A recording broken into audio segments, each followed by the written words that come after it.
welcome to LVB Presents. I'm Steph Thompson, founder of the London Voice Boutique, and we're a voiceover agency based in Soho, London. And we're going to take you on a little journey behind the scenes with some of our actors so that you can get a taste of what goes on in this world. Think funny stories, advice, and some useful insight on how to navigate this industry. Today, I'm happy to welcome Josh Pugh and Jonny Weldon, quite simply two very funny men. Hi Josh, hi Johnny, how are you doing? Hello. Steph, I'm good. Are you good, Johnny? I'm very well, thanks. Yeah, for great. asking, Josh. Good. I met you both via Twitter/X back in 2020 when I slid into your DMs, which I've only done twice in my life and worked out quite well both times. Good results both times. Absolutely. It's quite strange you've abandoned that tactic, actually. Yeah. Well, actually, I did do it one more time and I didn't hear back, so then I that dropped that. Yeah, we were too keen. Yeah. with us today. I noticed you joined someone else, so you know. Yeah. Anyway, moving on. So tell me a bit about how what you're both up to at the moment. Josh, I'll start with you, seeing as Johnny's having his coffee. Thank you. So yeah, if people ask me what I do stand up, that sort of thing. Yeah. I do a us bit your of thing. acting and trying to write a sitcom, but my main thing is stand up. Yeah. So I've been doing gigs, getting ready my tour ready for early next year. Yeah. So I'm getting that all together. But and you've only just finished one tour. yeah, I finished my tour in March. Oh, was it only? Yeah. The years ago. Yeah, but I filmed it and then put it out as a YouTube thing. So I'll probably do that again with a new one. Yeah. So just getting that ready, but just quite a nice position that you get asked to do nice extra bits. And I still say yes to everything, which I probably should start just filtering. Not that this is fine. I was going to Happy say, do this. not this Yeah. and not my voiceovers, Yeah. but yes. Other than that, you can say no to Yeah, other so things. stand up mainly, and then just working on a few scripted projects, which is dead fun. Brilliant. nice And a bit stuff. of professional football in the mix. Yeah, I play for England's partially sighted team. We had our World Championship in August. And did you come? We come second. Yeah. It was 3-3 with 20 seconds to go, in Ukraine. You can't even be mad at them because it's Ukraine. Yeah. They scored with 20 seconds to go, and it was and yeah, I'm still recovering from that. Really, I've got a bit of a sore foot and all this, but Because I follow you on Instagram, obviously, and do you go out and do like training camps and things like yeah, that? we had a warm weather thing in Tenerife Yeah. this year, which was just a great way to start the year. But I'm not 34 now, which isn't old, but it's becoming Is it? hard, yeah. Especially with so much travelling and work stuff. Yeah. But I do love it, and I will try and do it for as long as I can, I think. Yeah. But yeah, it's just, Brilliant. yeah, it's great. And what about you, Johnny? What have you been up to? Well, so I sort of mainly more acting than stand up. I did do stand up years ago. Nice. And sort of I think I hated it. I don't know. But mainly acting really. So I've literally a couple of days ago wrapped on a feature film, Brilliant. which we've been shooting for the last few weeks, and then before that I was shooting the Christmas special of Brassic, which is going to be coming out this Christmas, I think. So yeah, mainly do sort of acting, but more comedy acting stuff, to be honest. And have you found? So are you being cast mostly for comedy stuff now? Well, yeah, I mean, because I started doing all this when I was 11. In fact, my first ever job was around the corner. I did Mary Poppins Nice. on Old Compton Street when I was 11. On stage. Yeah, and then basically for like, up until the videos that you just mentioned, it was kind of like just try and get jobs on whenever and whatever I can. And then when the videos kicked off, it became a little bit more doing TV and comedy, really. So since 2020, 2021, I've fortunately been a bit busier. I've been doing sort of TV shows and comedy shows, and but yeah. And so, but did you both find? Obviously, you were doing stuff before the social media stuff, but that's where you guys really sprung out for me. Has that changed your careers, would you say?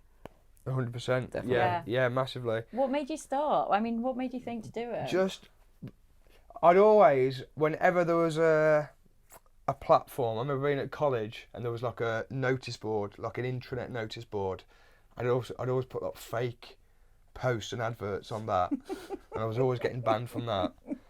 And that's what social media is. It's just a big forum. So I never took it seriously, even before I did videos. I always put mad things on there. Yeah, because you do that anyway already, don't you? But then you post your videos on top of that. And then when lockdown came, I just had an urge to I'll do this video and put it out, and then loads of people liked it. Then I just kept doing it, and then I became a bit more measured with it. I think I'll put it out at the same time every week and just see what happens. And yeah, And then I remember when I came back from, so I've been doing stand-up for 9 years now. Yeah. And when the lockdown came, it kind of all went. And when I came back from, and I was doing okay, I was getting gigs and stuff, but no one really bothered. And then when I come back from lockdown, I remember doing this open mic in Birmingham, and there was loads of people there. There was never any people who go to this gig. I was like, why is all these people here? And the guy running it was like, oh, they're here to see you. I was like, and I couldn't believe it, yeah. It just changed it, yeah, it was great. Amazing. It's brilliant, and the same for you? Yeah, what well, the first video I ever put out was obviously in the lockdowns. I spent 8 months at that point it was my girlfriend, now my wife's, at dad's house, and I was literally selling wine over the phone in his converted roof, just to like try and get some income. And I made the first video I ever made. Basically, having acted for a while, I had this like wealth of knowledge of kind of like what auditions were like, or awkward dance calls, or people that you meet, and because all my videos have mainly been around the acting industry. And my mate and I, we just sent voice clips to each other all day, sort of just doing impressions of probably agents and casting directors and just laughing about the industry. So the first video I ever made, I literally just sent to him because it's kind of our language of how banter.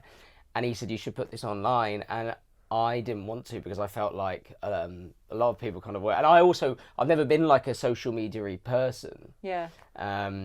And I put it up, and like what you just did, by the end of the first day, it had something like 50, 60,000 people have watched it. And I only had a couple of hundred followers on Twitter. Yeah. And then I was like, well, I guess I'll do that again. And like what you just said, I kind of fine-tuned it to work out like what length of the video worked, like when to post it. And I just kind of harnessed the style of it, I suppose. Which one would you say changed, like really changed it? I think the one where you were like the casting, the audition, where it's like, I just need to be 20 different That's the one I was about to say, the self-tape one. The self-tape one. I think that was an interesting one because I think it was around then people like Edgar Wright and Ricky Gervais and Steve Merchant and like John Krasinski messaged me after it actually, which was really surreal. But what happened was I did the self-tape video, and then all these big famous actors were engaging with it, and I then realised it doesn't matter how famous you are, unless you're just offer only kind of Hollywood. Even if you're like somebody super famous, they're still doing self-tapes, which means they're still having to like take a clock off the wall, and they're gonna have to get their wife or husband around or whoever to put it up, and that really unglamorous side of it, lots of people could relate to. So that one, brilliant. That kind of. And there's also another side to it. It's not just a person being self-taped, is it? It's the other person. So I got that. I would get, I'm not an actor, but my so-and-so, my son is my husband or whatever, so I can relate to this. Especially in lockdown, where it suddenly changed. The whole like auditions weren't happening in suites, so you had to go and do it at home with. But it was mad, really. I'd literally not left the house. I barely left the town where I was staying up in Manchester, and just all through my phone, my life was just slowly changing. Amazing, isn't it? Yeah, it was really surreal. Yeah, that's where I came in. And there it is. There it is. The change. Brilliant. So I was just going to ask you a couple of questions before some of the other questions I have for you, but I wanted to find out who made you laugh the most as a kid. I'm going to ask that to Josh first.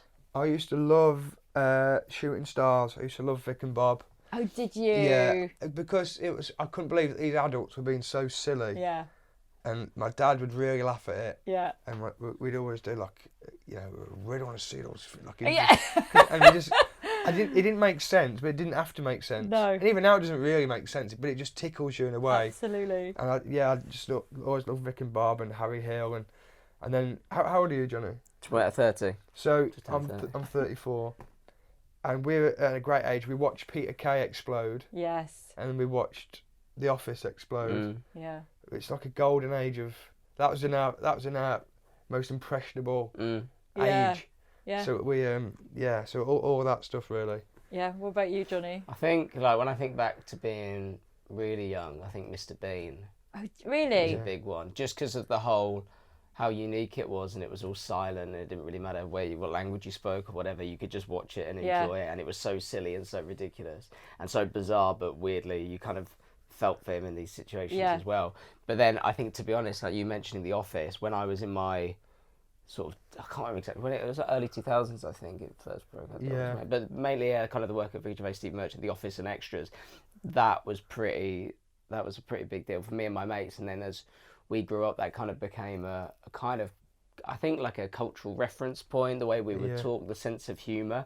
So that had a pretty big impact. Yeah, and it really went across the ages. I mean, because I'm 20 years older than both of you, and I think even to my generation, that everyone was watching that and loving it at the same time.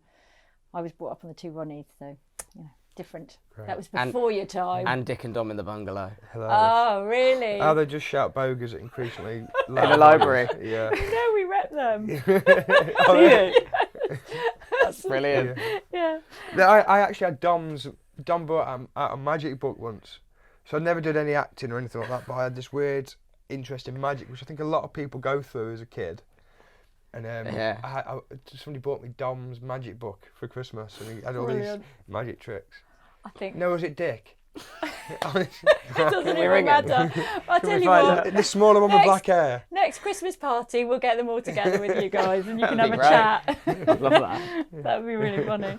Actually, going back to your stand-up days, both of you, I wanted to ask, like, what's the best heckle you've ever had? Because stand-up to me is probably the hardest job. I could never ever do that. I don't know how you had the strength to do that, but what's the worst, the best that you've had?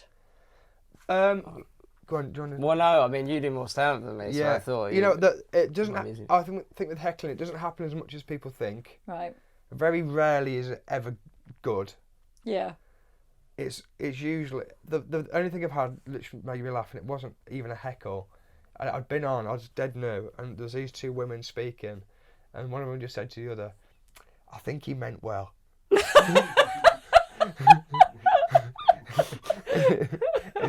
His intentions were okay, but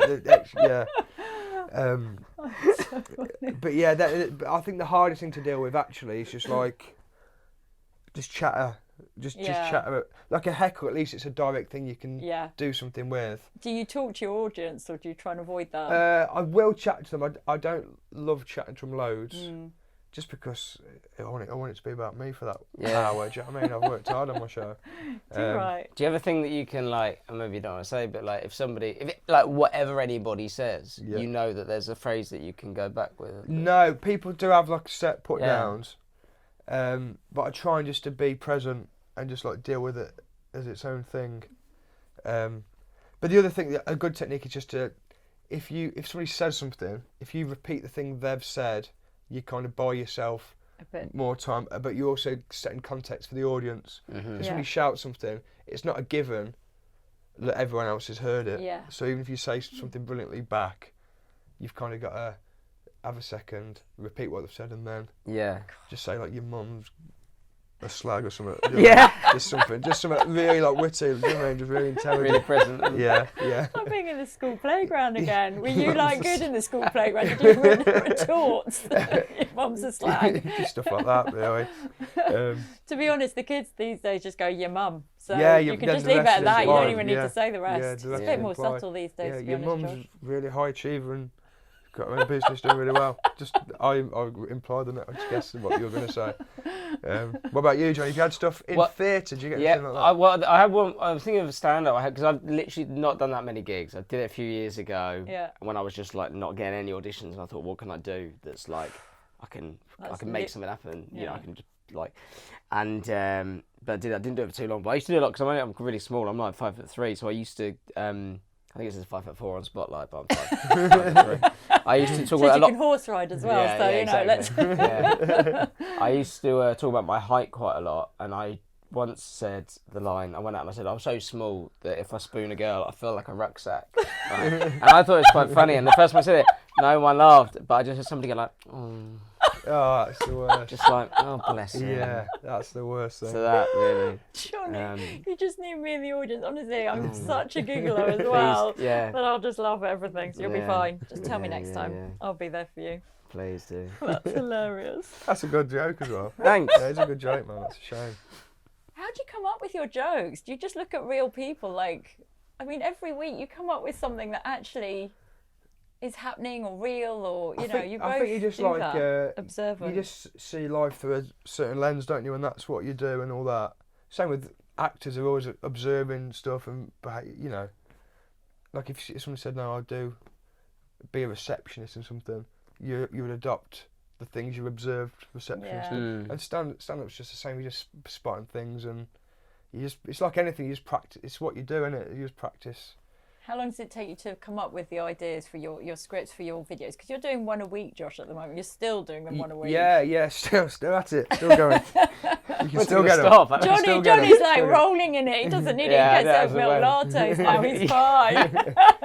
You haven't quite made it there, Josh. So sometimes it just drops in your lap. Yeah. You think, oh, that's ready to go. And sometimes it's a bit of a slog. Or sometimes you have an idea, and you're just sitting it for ages, and then it will come. Yeah. If I knew how to do it, it'd be so much. Your life would be a lot less stressful. Are there any weeks where you just, oh fucking hell, I've got to be funny again this week? Oh yeah, there's been like weekends where I've not got one to put out, and the weekends I'm just vile at home. It's horrible to do that. Do you ever do like 100 attempts of the one? Yeah. But I say that's part of the writing. Like you'll find different things in it and all that. It'd all be better if there was one every 2 weeks. It'd all be better, I'm sure of it. Have you thought about doing that? No, Yeah, I'm I should joking. do that. No, they're still making me laugh. They're I'm doing brilliant. my best, man. Yeah. Johnny, are you going to do any more? I know I need to. I used to, like in the lockdowns, I was doing this sort of every week, and then they became every couple of weeks, and I started working a bit, and I was like, leave that actually.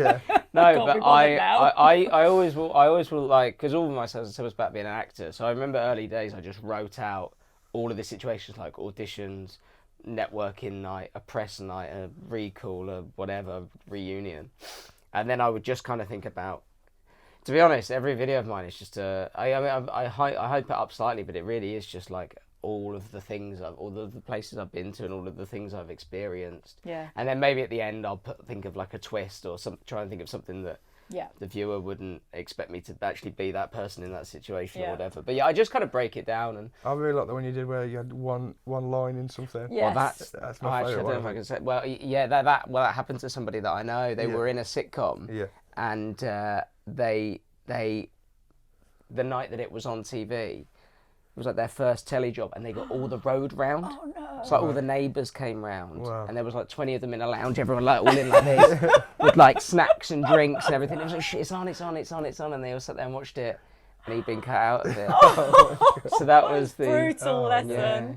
But then, but also as well, but in that one as well, having one line in the film, I kind of like spoke about hanging around on set and stuff like that, because I'd not done much film work until like a few years ago, so I kind of get the car as well. like, because it's such a weird, like when you do, you just for however long the job is, it's like a weird holiday. Yeah. Where you just they feed you. They treat They'll just you give you like unlimited coffee and put you in a car, and then the job finishes and it's like there's no car for you anymore. No one's making you want that coffee, you make it yourself. Yeah, I did. I had a small part in a BBC sitcom, and I was like, "Is this a wind up?" Like, do you know, I'm not an actor. Do you know what I mean? I feel like saying, there's a lot of people talk about imposter syndrome, right? Yeah. But in this situation, I was a genuine imposter. It's not a sense. Don't tell them that. I was I'm so far out my depth here. What did you have to do? Just a couple of lines, right? And I was fine as yourself or as a character. But then you see other actors and like they're preparing so meticulously. I'm like, I'm just going to say this lines in a minute out loud. But I think because you're a bit fearless in that position, because I don't know about acting really. Right. It's almost worse. The more you know, the scarier it is, I think. Yeah. Yeah, I think it's really hard. You often hear people say things like, "Well, the hard bit's done because you've done the audition, so you're worthy of being there." But in my experience, you just turn up and all you feel is like everybody else knows exactly what they're doing. Yes. Everyone's got their shit together. Yes. Apart from me. Yeah. And especially if you only do like what you just described, a day or so. Like I did a job recently, I was there for a while, which was really nice, and I'd not done that before, and I got to learn everyone's names, and they knew me, and that I got settled into it. But if you just do a couple of days, you literally turn up. It feels like everybody knows each other. Yeah. And then you just have to slot in. And pretend you know everybody really well for the gig. It's a lot, and then you're being immortalised. Yeah. There is that. I had a little trailer, and it said Lee. That was my character's name. Lee. I was like, who the fuck's Lee? like it's your character's name. I'm like, oh, I said. Yeah. Crossed it out, Josh. Thanks. Can't believe it. Well, that leads me nicely onto my question, which was going to be, how do you prepare for a voiceover session, or do you have any rituals? But clearly, Josh has none. So I do read. I read the script. Yep. And I just try and, because I don't know how you feel, Johnny, but I feel I'll go in. I just try and be really nice and really chatty because I always feel like you're going to see how bad I am at this in a minute. No. So the more goodwill I could get in the bank. Yeah. Before the session started, the better. Right. Yes, I agree with that. Spoken like a pro. Yeah. The only thing I thought of was I don't know. I try not to like have lots of cheese before it, or like any like milk. Yeah. Like, Really? yeah. Well, because like I can hear. That's the only like Flaggy. technical thing. Right. The only other than that, I try to be really nice. Yeah. And I try not to eat all the free. There's often free stuff. Yeah. Can we just talk about the fact that you're both saying, I'm trying to be nice? You're both really nice people. How hard is it to try and be nice? Yeah, well, that's true actually. Yeah. I just go and be myself. Yeah. But Which is really nice. yeah, yeah. But they also, I don't know how you find this, but because they're advertising people, Yeah. they're so impressed by anything.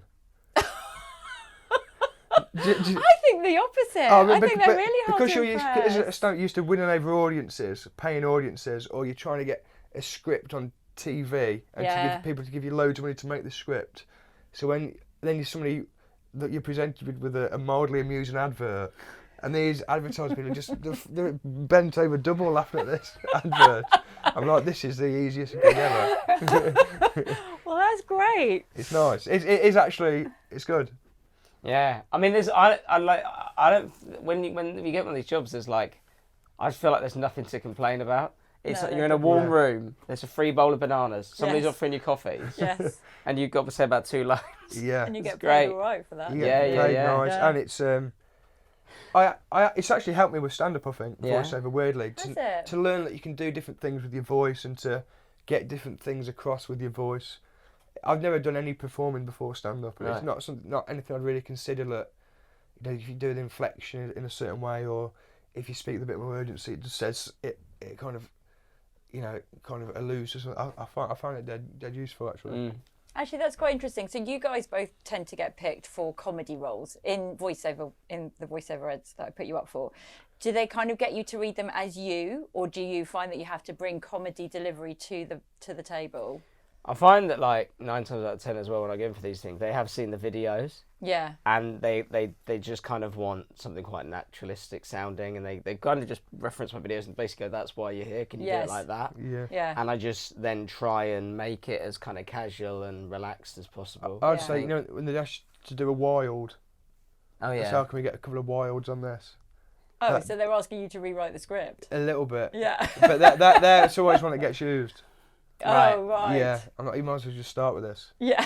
Shall I just write this Yeah. for you? I'll just Hang come on. I freak out at that. I just though. come in wild. Do you like that? If somebody goes, oh, just play with that. But, I don't mind. Yeah, that's why I'm Oh. better. Same with the acting stuff. My strength isn't reading a line and delivering a line. Mine's taking the essence of a line, Yeah. and that's just where I feel more comfortable in that. right, okay. I sometimes panic a little bit if it's like, be free with it. Yeah. Even though that's like, I kind of feel quite comfortable doing that in my flat by myself in my video. But when I was Yeah. doing that Brassic job, Yeah. Joe Gilgan, who's like he's the lead on it, he's such a nice dude. And he literally went, and just there and then, we're about to go for a take. He went, actually, I think it'd be better if Johnny's character just sort of starts on the phone to his mum or something. Should we go for it then? Yeah. And I was like, yeah, let me just check I've got my phone. And I freak out. But I think that's a really good skill to be able to like. Yeah, that is a skill. That's Yeah. what I think if I have a set line, I find it more difficult. Oh, really? Yeah, I think it's just I'm just not versed in learning lines and delivering lines. Yeah. It's just how you come to it, isn't it? I suppose. Absolutely. Yeah. Absolutely. So what's the most unusual direction you've ever been asked to perform in a booth, or if not in a booth, like, you know, in a situation, an acting situation? What would you say? I think that there's, many weird things across all acting. But the first thing that I thought with the voice, I was doing some ADR recently, Oh yeah. and if you know much ADR, No, is that the pre? well, as far as I know, there's a few types. You could do like background ADR, so when it's like scene set in a pub, the people that are chatting, that's been recorded. But also, if it's like your dialogue, you recorded it on the day, but they might want you to redo the audio of that line for many different reasons. And so I was doing one on a job recently, and I must have been like chewing in the scene. I think it was like set at a date. So like a dinner or something. Yeah, and I think there was like one bit in it when I went like. And then they wanted me to do like 5 different versions of that. Wow. So I was just watching, and you're always massive. Oh, these ADR screens. You know, you go in on ADR screen, you're huge. It's like a cinema. Yeah, because screen. they're trying to match your voice to the mouse. So aren't they you? want You're you trying to to be able to really see focus on the mouse. So there's that line, and it goes beep, and then when it gets to that line, you have to Yeah. say it, and it was just me going like, yeah, and then a little bit less, like that. You just stand there and go, what am I doing? am I doing? Why is this a thing? Yeah. That's probably quite weird. I think it's quite. I was saying to Steph, I don't really get anything weird. I always get the same note, which is give it a bit more oomph. Everybody's so nice how they tell it to me. Like, that's really good, Josh, but obviously just remember we are trying to sell things here.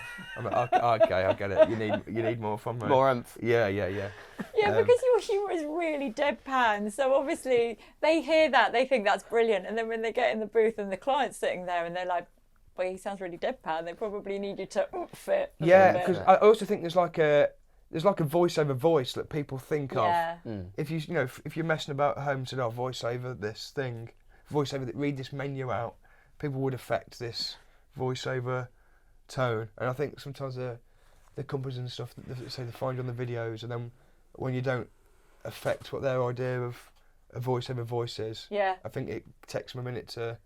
Well, I think it's very much in fashion at the moment to be the natural, everyman kind of voice. Right. But the reality is when the client's sitting there, they still want you to bring that everyman up a notch and sell that product. It always scares me, when like the director will just do a line, or there's already a track for like reference. Yeah. I'm like, that is so much better than what I'm going to do in a minute. It's some great. Who did it? That did our reel? Is it Alex? Alex, he does voiceover himself, doesn't he? But he was incredible. Yeah. He was so. His voiceovers were amazing. So were you just trying to match him when you were doing it? I was like, I was quite intimidated. I thought this guy's really obviously an expert. Right. But not all engineers are experts in the voiceover world. Yeah, true. And weirdly, the engineer, that's kind of one to have. They're kind of everybody's on your side, aren't they? But the engineer, they're kind of on your team. Yeah. Do you know what I mean? Yeah, I do. It's kind of you and them. Then the director, producer. Yeah. They're kind of in between. Then you've got the. Yes. Then you've got the creative team or the client side, sort of all judging you. Yeah. It's nice when you go in with other people as well. Have you done many of them, or do you just? No. Yeah, because I've done one. Yeah. Yeah, it's really nice that I did. Cause you did. You went in and you had like 3 or 4 of our people, didn't you? And we you did were the one with Jono. Yes, that's it. Yeah, it was for cheese. A supermarket. It was a certain supermarket, and we had to basically do like a barbershop quartet, saying cheese, like cheese. And that was it. It took about 45. Well, it should have taken about 45 seconds, and we all had our different notes for saying cheese. Yeah. And after everyone, somebody or the technician was like, "Yeah, I think somebody's just slightly off," and it was me every time because I'm not equipped to like just come in. What do they pitch perfect like cheese? So they had to keep moving me around. But it's nice when you're with people. On your spotlight, it says you can sing professionally, so I took that. Yeah. I'll update it specifically to say cheese. Took that note and it's nice as well because if you do a film job as well, you kind of get like. Put in your trailer, somebody will come and get you at the moment, and then you come out, and you might not really get to talk to the people you're working with. So if you do a voiceover job, you kind of get to hang out with people. If you do it all day, like I did the Big Finish, you get to hang out with people all day. It's really nice. Well, that's the thing with being on tour. It's so solitary. Do you find that really lonely? Not really, because I'm used to it, and I do enjoy my own company. But it's really solitary. Like because there's no tech either, so you just go. Hello, this microphone works. I will see you in 3 hours for the show. Really? Do you know what I mean? And even obviously you can have no ego doing these things, but nobody, you're on like an acting job, people like greeting you at the car and all this. But stand up, they don't even. I'm here for the show. What about the supporting act? Do you even talk to them? Or that's my mate. I usually have my mate do it. That's good. So just the 2 of you in a car on the road. Not even that. Sometimes he just meets me there. Wow. And then it's different because obviously I've got a family and stuff at home, but some people, if you lived alone as well, I think it'd be quite a lonely gig. Yeah. Quite hard to be funny at that point. Yeah, because you've not spoke. Some people haven't spoke to anybody all day. The first people you speak to is like an audience. Yeah. But yeah, it's quite a solitary. I bet. Even the venue staff sometimes they don't know who you are. Do you know what I mean? Yeah. Like I'm here for the show. Like our doors are at 7. Like I'm on. Do you know what I mean? Do you meet people that watch the show after or anything like that? It's my worst nightmare, that is. Really? Yeah, not nothing against. I say hello after, and if on tour you have pitches and stuff, but some comedians will go and hang out in the bar and all this. Yeah, I I'm noticed like, you legged it after yeah, the... Yeah, I'm like, I tried to say hello and you've just like... You've yeah, just gotta seen go. the best of me. Just leave it at that. I knew, you know, I like, yeah. But no, I do chat to people after, but some people really enjoy. Yeah. Some people go out drinking and stuff with the Yeah. audience and all that. Like each to their own, but it's not really for my you. character, no. Mm. Right, I'm going to make you come and meet me for a drink next time, just so you know. Yeah, I'll do that. Okay, so my next question was like, who would you most like to share a booth with? Is there somebody that you really admire that you'd like to do a Probably voiceover with? Sinatra, I would have said. Oh. Oh, do you know, I was thinking the Go Compare guy. Just because I want to experience that in the flesh. Yeah. But now that you said that, I Go with Frank Sinatra. No, just when like a voice is so distinctive, Yes. they're so good at what they do. I want to see it happen in front of me. Yeah. I think it'd be strange, especially if he wasn't in the gear, if he was just in like a tracksuit. Yeah. If he doesn't have his moustache. In my mind, he wears that everywhere. Yeah. Is it actually him? Is he actually the person? Yeah, I was actually reading an article about this Yeah. because we were trying to work out what he might make a year on a job the other day, Yeah. so we were googling I him. love it. And he's like a Welsh opera singer, Yeah. and I think I think he teaches as well. Yeah. And yeah, I'm a big Frank Skinner fan. I Oh. always listen to Frank Skinner on Absolute Radio, Yeah. and I love his he's obviously a Midlands guy, and I kind of like, he's someone who's been a broadcaster for years. I like his voice. yeah. I like to. You feel, especially if you're away from home, to hear like a familiar accent coming through You'd the. enjoy that. It's quite nice. Well, yeah. last year when you were doing a radio series where it was just you and another comedian, you were just asked to sit and chat and have, weren't you? It was kind of like, here's the idea, Yeah. and now can you kind of help write the script? Yeah. So you and Frank Skinner would be a good one. Yeah, that'd be nice. Yeah, you'd enjoy that. Yeah. You haven't got it. Well, based on the fact that if you're there all day, you kind of might have lunch with them and you can chat to them. And this is more of like Who'd you go? dinner party. You've answered who you going to. Who'd you like to go for lunch with? Yeah, I was going to say Julie Walters. Oh, Wow, yeah. yes. Just like, Fair play. just 'cause I'd sit there and just absorb it, and Yes. not herming it, She's just Yeah. it being brilliant. information. Absolutely. I'd be like, just tell me about your life. And And you can tell her about that cheese advert. You did there you go. She'll love that. Yeah. If I know Julie. Yeah. I love that. Couldn't that be a fly on the wall? Okay, it's 5 o'clock Friday night and you finished a voiceover session. Where do you go in Soho? Josh probably goes nowhere because he's antisocial. I'll probably walk to Euston, and then I'd get on the train to where I live. No, what's that pub? It does all different flavoured beers. Is it the John Snow. John Snow? Yes. I've been in there, I like it in there. Yeah. You've got under the weird little doorways. Yeah. Oh yeah, Going yeah. off the beers. That's and one of stuff. the oldest pubs in Soho. Yeah, I I think. like it in there. Yeah. Yeah. What about you? Again, either the John Snow or the Coach and Horses or something Is like that on that. Poland Street? Yeah, there's a few. There's one on the corner down by the Palace Theatre where Okay. Harry Potter's on. Any nice old pub Yes. that's yet to look like a Spoons or a Yes. Young's or something Yeah. like that. Yeah. But I don't do it so much anymore, but my day job was like a sightseeing, walking tour. Oh, really? But like rock and roll Soho walking tour. Oh, that's cool. So I kind of know where like the Rolling Stones used to rehearse or like recording studios and stuff Were like you that. So one I of just those love- that stands outside in St Anne's Court that would talk about the Beatles recording? Yeah, and... probably. Were you? I Yeah, always wondered yeah. who went on those tours. We're right next to Trident Studios, which I Right. think today they do recording there, but there's like big Bowie plaque on Yeah, the wall and nice. everything like that. So I So love you go Soho around. and the history. My friend of it. who's a photographer lives in Soho, like literally in Leicester Really? Square, basically, and he's like, he can't do any shopping, like his food shopping. It's a nightmare. You can't get anything delivered. You can't go to a super. He said it's really. Really? He said just eating out all I was the time. going to say, Yeah. That's quite an interesting place to live. I don't think I could it do is. that. It suits him. Right. But yeah, I don't think I could do it, man. No, like a good shop. Well, I'd see what's on at the Soho Theatre as well. Yeah, Soho Theatre. I'm quite new to Soho Theatre. It's quite a nice place to hang out in it. Yeah, it's Yeah. cool. Yeah. Mm. Okay, well, finally, I'm just going to ask, what advice would you give to someone, I'm going to say comedy actor, going into the booth for the first time or into acting for the first time? My advice to anything new is just to enjoy it.